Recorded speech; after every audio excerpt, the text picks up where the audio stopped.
Es miércoles y abrimos de par en par las puertas de Conciencia. Miguel Carreras, muy buenas tardes. Hola, buenas tardes. Bueno, creo que hoy vamos a hablar del más famoso científico y el más importante tal vez del siglo XX, Albert Einstein.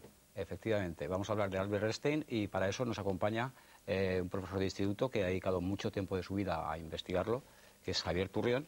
Es físico y profesor de instituto de Virgen del Pilar y entre sus libros destacan esta obra en 2 tomos, en la cual hace un recorrido por la obra de Einstein, por su biografía, etcétera, con muchas anécdotas. Probablemente es más para iniciados y también recientemente ha publicado una traducción de los papeles de Fantova que recoge los últimos años de la vida de Einstein y también tiene una información básica muy interesante sobre nuestro personaje. Muy bien, pues señor Turrión, muy buenas tardes. Muchas gracias por estar con nosotros. Gracias. Y ahora que veo las fotos de Einstein y le miro a usted, la verdad es que incluso tiene hasta un cierto parecido físico.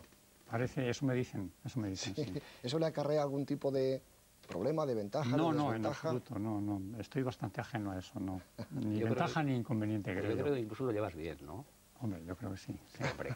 Bien, si te parece, podríamos empezar analizando la figura mítica, genial de Einstein y centrándonos además del tema científico en aspectos humanos, sociopolíticos, anécdotas, etcétera. Bueno, Einstein, como dices, pues es un genio y un mito. Desde luego es mito porque es genio antes. Y eso obviamente lo sabe él también. Sería inconcebible que un genio no supiera que lo es. Y de su condición de mito se han encargado fundamentalmente pues, los medios de comunicación.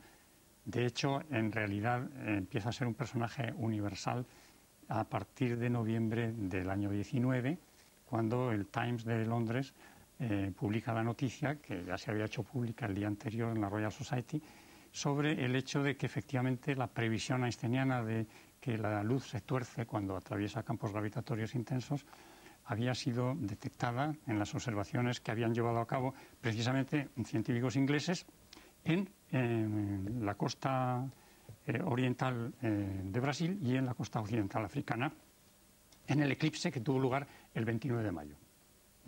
Entonces, el 7 de noviembre ya se da la campanada y a partir de ese momento, efectivamente, estamos con el Einstein mito. Ahora, evidentemente, es un mito no solo porque lo publiquen los medios de comunicación, sino porque es un hombre de una envergadura poco común, tanto en ciencia como humanamente. Su mensaje ha calado evidentemente en el mundo científico, en la comunidad científica, y a nivel social esa figura del mito tal vez desdibuje al científico y a la aportación que pudo hacer. Desdibujar al científico es difícil porque para conocer a un científico probablemente hay que ser científico o próximo a la ciencia.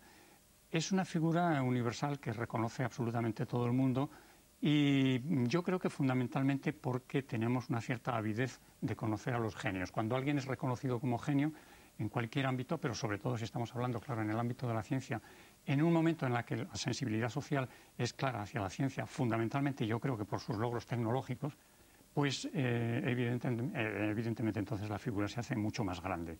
Entonces, por otra parte, hay cosas que contribuyen a afianzar su imagen entre la gente y es pues un cierto carácter bondadoso, no era en absoluto nada estirado, es un hombre muy próximo en definitiva al pueblo, se reúne naturalmente con las máximas jerarquías políticas y de todo tipo, pero eso no le quita nunca su dimensión estrictamente humana y yo creo que en eso se reconoce perfectamente todo el mundo. Luego, la imagen que tiene, típica de los cabellos largos y demás, rompedora en definitiva de unas imágenes bastante estereotipadas, es decir, el modelo masculino teóricamente no tiene por qué llevar pelo largo y todo este tipo de cosas, pues como él lo mantiene a lo largo de toda su existencia, evidentemente su propia presencia física imponía. De modo que yo creo que eso ha contribuido también a generar esa imagen de mito. Si te parece, podríamos hablar ahora, centrarnos en su visita a España.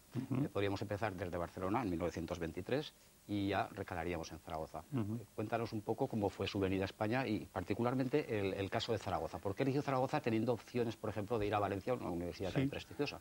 Bueno, viene a España porque el año anterior, el año 22, en junio, han asesinado al ministro de Estado alemán, Rathenau, y precisamente como era judío y amigo suyo y también de ideas socialistas, le recomiendan que se vaya durante algún tiempo de Alemania, cosa que hace, y entonces aprovecha una invitación que le han hecho en Japón, como los viajes entonces había que hacerlos a través de barco, pues emplea varios meses en llegar hasta Japón, y a su vuelta es cuando se detiene momentáneamente en Palestina y luego viene a Barcelona.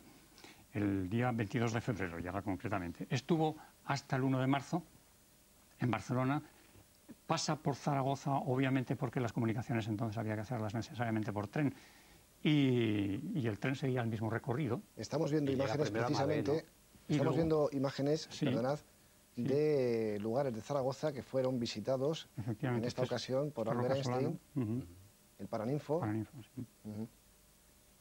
Entonces el día 1 de marzo pasa por aquí, le salen a recibir bastantes científicos de la Facultad de Ciencias y se le invita a que venga a Zaragoza después de visitar Madrid. Y efectivamente está en Madrid pues, hasta el día 12 de marzo en que viene a Zaragoza. ¿El ambiente científico de Zaragoza en ese momento es lo suficientemente interesante como para que recale Einstein? Pues Zaragoza es una de las únicas 3 universidades españolas en las que se estudia matemáticas y física de forma intensa y sistemática. Entonces es uno de los focos científicos del momento. De hecho, muchos de los catedráticos que están en Barcelona o Madrid han pasado previamente por aquí, por Zaragoza, han estado X años o X tiempo. De modo que efectivamente, y además está la figura de Roca Solano, y yo estoy bastante convencido de que aunque no se saben nunca las motivaciones personales de un individuo, él viene a Zaragoza, entre otras cosas, porque Roca Solano ha hecho unos estudios basados en los estudios einsteinianos del movimiento browniano. Y por lo tanto, como él estaba haciendo un estudio de coloides, estudiaba mucho la materia viva, le interesa a Roca Solano en particular el estudio de la génesis de la vida, pues yo creo que Einstein tiene una cierta curiosidad por conocer no solo una ciudad provinciana, sino una ciudad en la que probablemente en ese momento es en la única en la que en España se están haciendo investigaciones que tienen fundamento en las bases teóricas de Einstein del efecto. Y entonces, vamos a ver, en Zaragoza visita muchos sitios, ¿verdad? La Jafería, el Pilar, la SEO, hasta le cantan unas jotas, etcétera, va al teatro principal, está alojado en el Hotel Universo del Coso. Y ahora se están dando pasos para rememorar justamente esa estancia en Zaragoza. De hecho, en algún sitio ya se va a poner alguna placa, creo, en el Coso, y se está creando una comisión de manera de rememorar esa visita con una especie de conjunto monumental, llamémosle así, en torno a Einstein. Cuéntanos un poco qué pasos se están dando. Pues se están dando los siguientes pasos. Hay una placa que está prometida en el edificio que fue el consulado de Alemania, donde se le recibió en su visita, digamos, civil, que actualmente ha sido adquirido por Caja Navarra, y los directivos de Caja Navarra me aseguraron que efectivamente, que como no sabían nada, pues ellos van a poner una placa ahí.